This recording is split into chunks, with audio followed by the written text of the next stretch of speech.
மயக்க வச்சு கொடுக்க போகிறாங்க, நல்ல தூக்கம் வரும், நல்லா தூங்குங்கப்பா, தூங்கின்னு சொன்னால் பார்த்துக்கலாம் அப்படின்னு.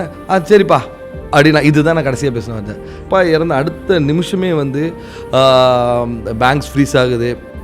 ஆட்டோமேட்டிக்காக வந்து உங்களுக்கு என்ன பண்ணுறோம், ஒரு ப்ரொப்ரேட்டர்னால வந்து அக்கௌண்ட்ஸ் க்ளோஸ் ஆகுது, பிஸ்னஸ் ஸ்டாண்ட்ஸ்டில் ஆயிருமோ அப்படி வருது, கோவிட் ஒரு பக்கம் இருக்குது.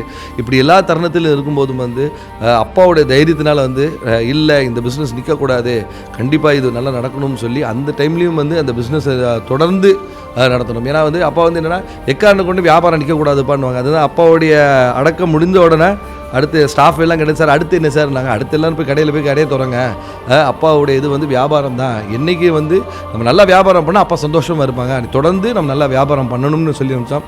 அந்த ஒரு இதில் தான் வந்து இன்றைக்கும் எங்களுடைய ஸ்டாஃப்ஸ் எல்லாருமே வந்து 100% டெடிக்கேஷனை கொடுத்து இந்த அளவுக்கு வசந்தம் வச்சுருக்காங்க. ஸோ இந்த தருணத்தில் வந்து எங்கள் அம்மா இவ்வளோ தூரம் அப்பா இருக்கும்போது வீட்டில் செல்லாம் எது வேணாலும் அம்மா மூலிமா தான் எல்லோரும் பண்ணிட்டுருப்போம்.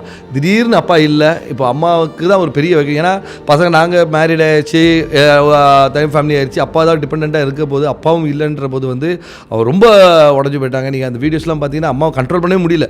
ரொம்ப நாளாக வந்து நாங்கள் ரொம்ப கஷ்டப்பட்டோம். அம்மா அதுவும் அம்மாட்ட சொல்கிறதுக்கு போடும்போது எனக்கு கை இதெல்லாம் உதறிச்சு. ஏன்னா எல்லோரும் விஜய் நீ போய் சொல்லுன்ற யாருமே சொல்லலை. அப்பா கேட்டால் அப்பா இன்னொரு ரூமில் இருக்காங்கம்மா, சரியாயிரும் சொல்லிகிட்டே இருக்கிறோம்.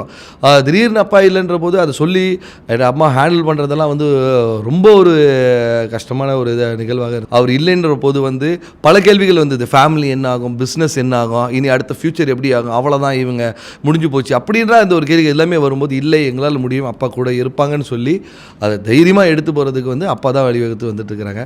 இன்னும் அப்பாவோடைய கையை பிடிச்சி நாங்கள் நடந்து வேகமாக போயிட்டுருக்கோம். மிக வருத்தமான இது என்னென்னா, ஒரு ஃபேமிலி ஃபங்க்ஷன்ஸில் இருக்கும்போது அப்பா நம்ம கூட இல்லையே, இப்போ பிஸ்னஸை பார்க்க வந்து நாங்கள் இருந்தாலும் வந்து ஃபேமிலியை பார்க்குறதுக்கு அப்பா இல்லையேன்ற ஒரு வருத்தம் வந்து கண்டிப்பாக வந்து எப்போவுமே வந்து இருந்துட்டு இருக்கோம். சில வீடியோவில் வந்து எல்லோரும் அந்த பேரப்பிள்ளைகளோடு விளையாடும் போது எல்லோரும் வந்து அந்த வீடியோஸ்லாம் பார்க்கும்போது அப்பா இருந்திருக்கலாமே அப்படின்ற ஒரு இது எப்போவுமே இருக்கும். ஸோ அதனால் வந்து அப்பா ரொம்ப மிஸ் பண்ணுறோம். அப்பா வந்து அரசியலுக்கு முன்னாடியே வந்து ஒரு சோஷியல் சர்வீஸில் வந்து ஒரு ரொம்ப ஒரு அதை என்ன சொன்னாங்கன்னா, தம்பி நம்ம சம்பாதிக்கிறதுல வந்து ஒரு வழி வந்து நம்ம மக்களுக்கு செய்யணும், it is not need to be பாலிட்டிக்கலாக இருக்கணும் அவசியம் இல்லை, சோஷியலாக ஏதோ ஒரு இது நம்மளுடைய கான்ட்ரிபியூஷன் ஃபார் த வந்து டவுன் டவுன் வந்து இருக்கணும், எல்லாரும் நல்லா இருக்கணும், நான் மட்டும் இல்லை அப்படின்ற ஒரு சிந்தனையோடும் சரி கடைசி மூச்சு வரைக்கும் அதை ஃபாலோ பண்ணாங்க. அம்மாவிட்ட இருந்து ஒரு பாசத்தை கற்றுக்கிட்டாலும் அப்பா இருந்த வாழ்க்கைனா என்னென்னு கற்றுக்கிட்டேன். ஏன்னா ஒரு நபரை மட்டும் இல்லை, ஒரு தொழிலை எப்படி ஹேண்டில் பண்ணணும், முதலில் வந்து ஒரு வெற்றிகரமாக தொழில் செய்ய என்ன வேணும், கடுமையான உழைப்பும் நேர்மையான உழைப்பும் வேணும்னுவாங்க. ஏன்னா வந்து நீ உனக்கு வந்து உன் மேலே நம்பிக்கை வைக்கணும், நீ வைக்கிற நம்பிக்கையை மற்றவங்க மேலேயும் வைக்கணும், வச்சுட்டு உண்மையாக இருக்கணும், அதை வந்து செயல்படுத்தணும் அப்படின்வாங்க. ஸோ இதுதான் வந்து ஒரு பெரிய இன்ஸ்பிரேஷனாக இருந்துச்சு.